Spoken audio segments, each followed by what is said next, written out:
of Iraq. It's about the Iraq War from 2005 to 2006.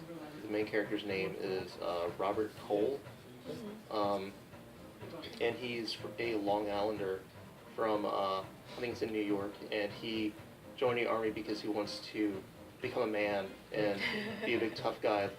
But he kind of realizes that's the ideal, and it's actually just it's a job that's just 24/7 when you're overseas, and it's a coming of age story about this kid. So I do like tech writing, and a lot of the time I will think about my writing in like a poetry sense of like how important every single word is, and how I will try to like not intentionally end rhymes, and end rhymes at the end of sentences. Do you do that with fiction too, like the book that you're working on now? Do you think so much about every single word?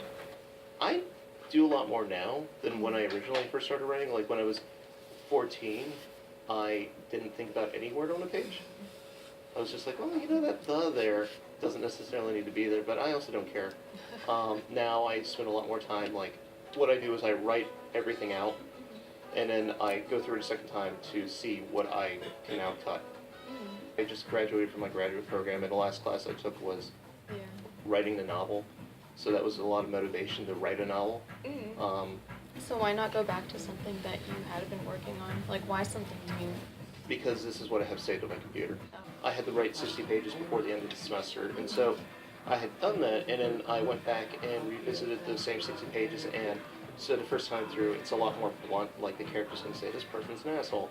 Whereas the second way through, I'm going to try to say that a little bit more in dialogue, say a little bit more in, like, the character's, like, body language that's being observed by the main character. There was never a, by September 21st, have 10 pages done. It's very much like I don't care how you get there, just get it done. Do you like that? I do.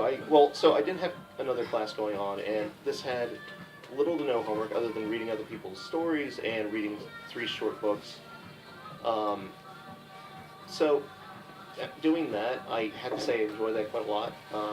It's a little bit easier to kind of figure out how to make time. So you wouldn't like something like, I don't know, a lot of professional writers, at least from what I've seen, they'll have like this rule where you, I don't know, write 1,000 words a day or like 3 pages a day or something. That's a lot of people in my classes. So one of the guys who wrote a 240-some page book in a couple of months literally wrote 1,000 words a day. Have you ever tried that? Yeah, it's kind of difficult because like I'm trying to get like all these ideas out in 1,000 words, but it's like, is it necessarily like, that doesn't necessarily work for me as well as it would work for someone else. I think for other people it's like, I gotta get this done. I like to have set like large amounts of time for me to go sit somewhere like a coffee shop and then just sit down and turn off my Wi-Fi, leave my phone at home, which is also very important for me, and to just work. Yeah. And it's very much, I treat it very much like my job, where I go there, I get a cup of coffee, I sit down, and I'm like, okay, this is my job right now. No conversations with the locals? No conversation with the locals. If they show up and try to talk to me and shake my hand, I'm just like, I shoot them away. But I don't do anything like, I need to write 1,000 words. I mean, I might come out writing 100 words that one day and having taken out like 1,000 words. Yeah. But I consider that to be pretty productive still. Is there anyone that you emulate as far as writing style or? Oh yeah, I'm sure I emulate everybody I've ever read. I'm reading a book right now called Matterborn, and this guy has very interesting approaches to his story, different narration style. It's third person, so it's like this very godlike point of view. But like I'll read things in there, and I'm like, I like how this guy did this, and I'll see if I can use it in my own story, or if I can apply it in my own way.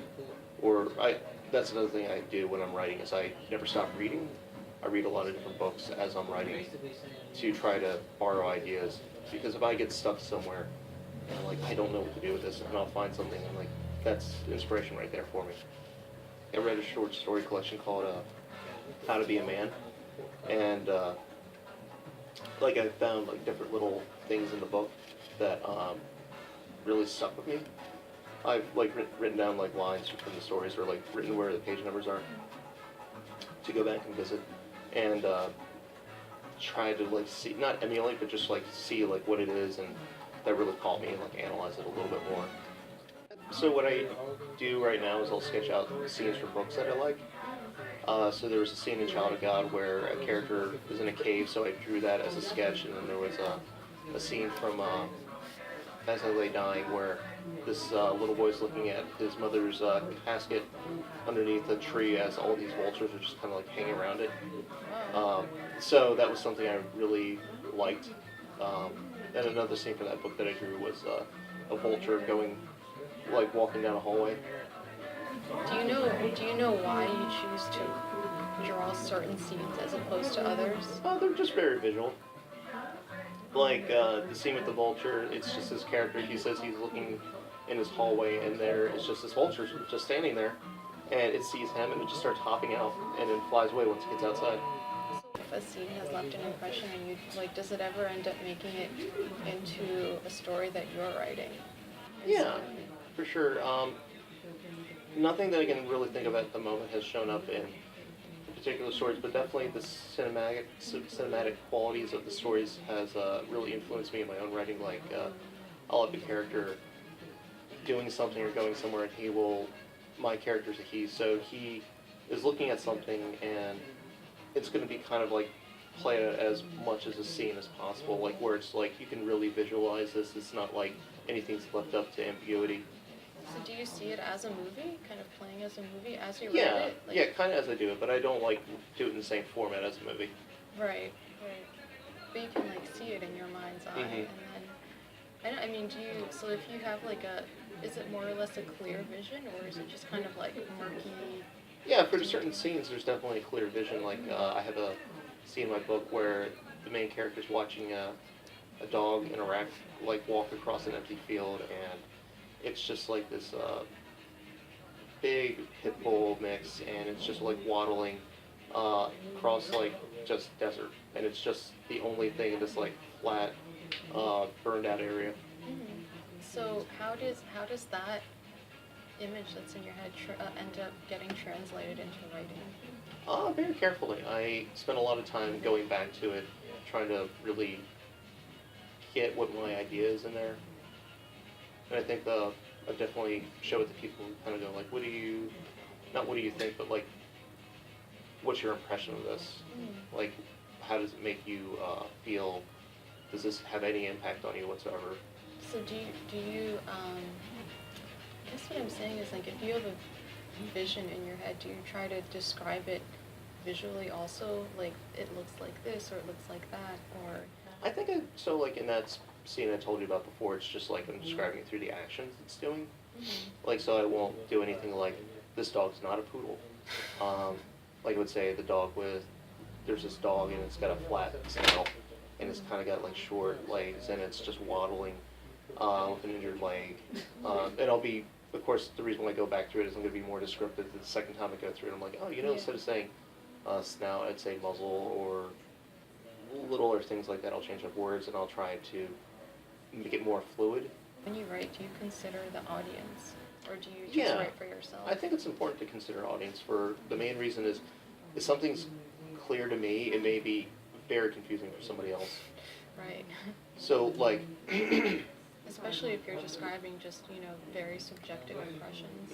and I'm very used to that from tech writing. So I'll give someone a series of steps and I'll be like, here, use this, and the person's like, I don't know how to get to what I'm doing here. Mhm. And it's like, well, I've been doing the thing like 30, 40 times. You've just now gotten into it, so I need to figure out a way to make that more open. Not necessarily make it like easy for readers of fiction, but to make it more accessible in a way. Make it easily digestible, maybe, Mhm. or coherent.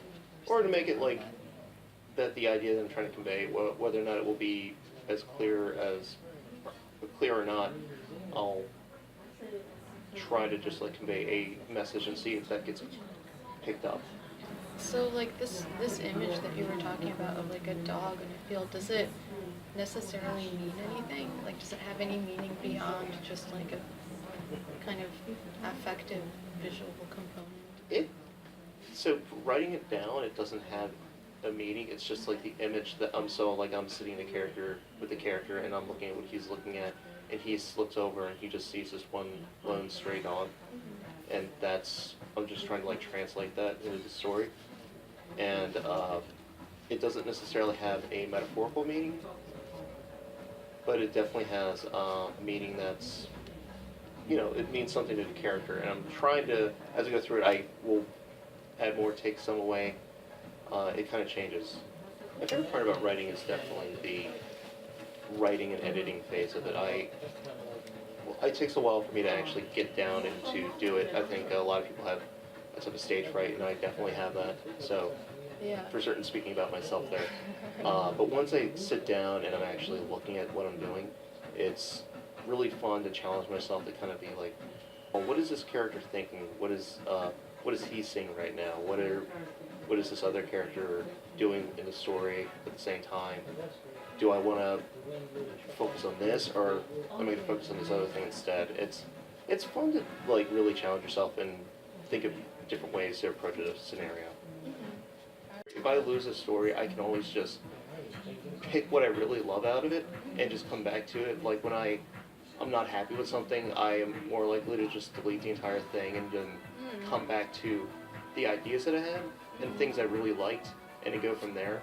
So I'm never really married to anything that I'm writing. Everything's always up for me to just like pillage and leave. That's good. I remember once you mentioned that thing your dad said. What was it like? There could be an earthquake at any point. Yeah, I feel like that's it sort would of just similar. destroy everything, and that's it. I feel like this might be where this is coming from. That's a good point. I hadn't thought about that. Yeah. Yeah, my dad grew up on a farm in Nicaragua, and there was an earthquake that hit, Yeah. and it just destroyed everything he ever knew and loved.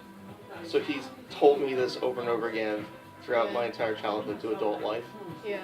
and that was his idea of kind of like cheering me up at times. And now you don't care if you lose all your literary work. I mean, I'm there's not certain care, points. but no, you're not like devastated. By I'm not it. devastated. I can definitely come back to.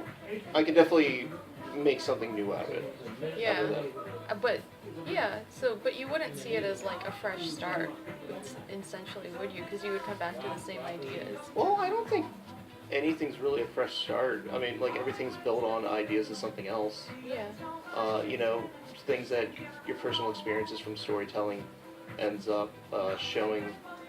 Your personal experiences from life end up showing up into your storytelling, or stories that you've heard end up somehow showing up in your stories, and stories you tell yourself or to other people just end up working their way in there. And there's always that kind of, it's not a game of telephone, but it's like, you tell one person the story, and then the next person like, you know what, actually, I didn't go through that door, I went through the window, and then you just kind of like kick it up another notch every time, and seeing what you can kind of like make a little bit more fantastical, or like what you can make sound more real.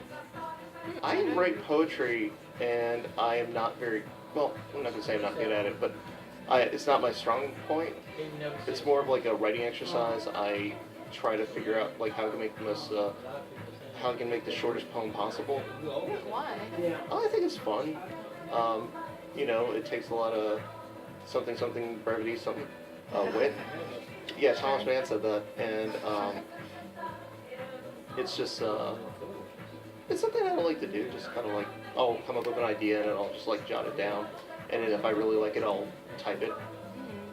Wait, when you say come up with an idea, like, do you sit and be like, okay, now I want to write a poem, or does it sort of like? It's like a shower thought. Like Okay. Like I'll That's a be good way to not put it. necessarily a shower, like I'm in a shower, but it's like I'll be driving somewhere or I'm cooking dinner, and I'm thinking about something I might have read, and that might come back in a different way, and it might be like, oh, that could kind of be poetic, and then I'll write it down real quick, and then most likely I'll forget where I wrote it. So Right. poetry for me a lot of the time is just for me. It's something I love to do for the medium. How do you think your writing has changed over time? Better. In what It's way? gotten much better. I have to say, like, my writing has gotten a lot clearer, and it's gotten a lot simpler in a positive way. Not simpler as in like, it's dumb, but simple as in, like, Fewer it's words. fewer words, like I write fewer and clearer. I use fewer words, but in the most clear way possible. I focus on the starting to feel like a job interview. Um,